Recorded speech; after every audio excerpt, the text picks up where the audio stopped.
Welcome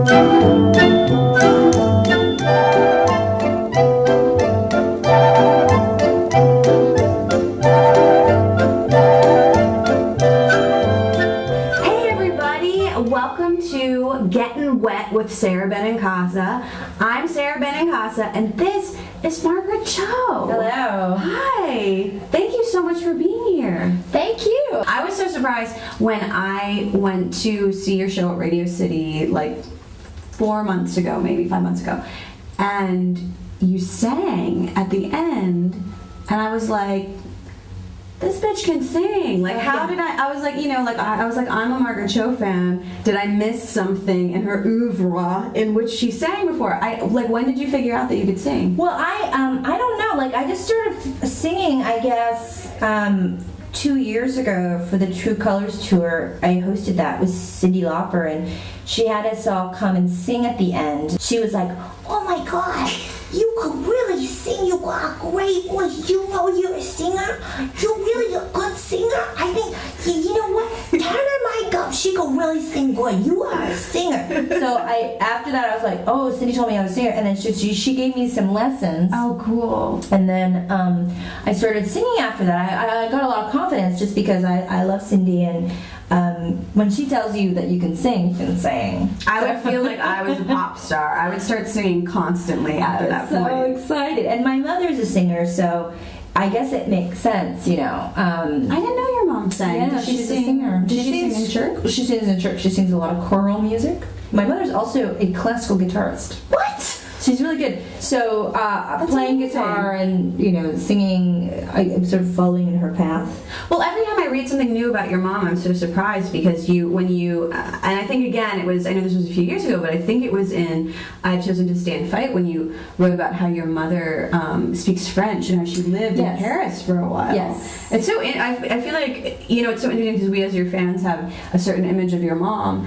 but then as your career has gone on, you've told more things about her, and the picture of her has become, of course not complete, but it's become richer. Yes. She's a very fascinating person. She is. She's very cultured, and, you know, there's so many things about her. Like, she always went for all sorts of different things. Like, she was interested in all different things, and so I have a lot of the same abilities as her. Like, we're both dressmakers. Not fashion designers, but dressmakers, like, which I think is better. You know, you actually like sit and sew and make your own patterns. Do you have a dummy, like a? Yeah. Oh, I love those things. I have a dummy, and I have fabric, and that's the one thing that I actually don't do very much anymore, which I really love, is making clothes. I used to make all my own clothes, and I just can't now because I'm too busy.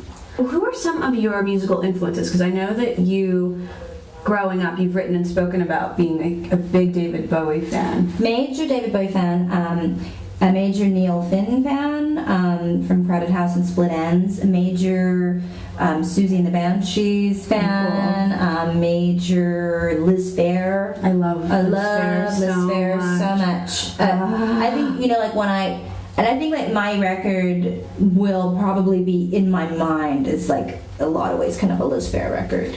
I remember when I first heard her, and I think it was Exile in Guyville was the first album that I listened to, and I think was her first album that broke really big.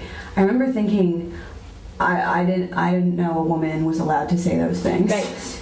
I know she gave a lot of us that kind of permission to be ourselves and just do what we want to. I mean, I have a lot of different kind of musical influences, and a lot of the people who I'm influenced by are on the record. People like John Bryan or oh my God, that's Grammy amazing. Phillips. Well, and John Bryan just did Finger Bang, right? Finger Bang is my show that I do at Largo in Los Angeles, which is my version of Hee Haw, because I'm kind of obsessed with Hee Haw. I think it's like the most genius entertainment ever, and it's like if the National Geographic or like Marlon Perkins' Wild Kingdom, but for white people. Like, white people are super exotic, and people have no idea how many different kinds of white people there are. It's really exotic. Amazing. It's amazing, and Hee Haw is such a brilliant example of all the different kinds, and it's just so good. And as you mix that with like great country music, it's just crazy. It's so good. So I wanted to do a show like that, which is Finger Bang.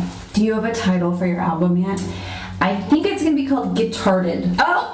I'm not sure. I think that's the title. I love it. Guitarded. I don't know, because I'm super guitarded.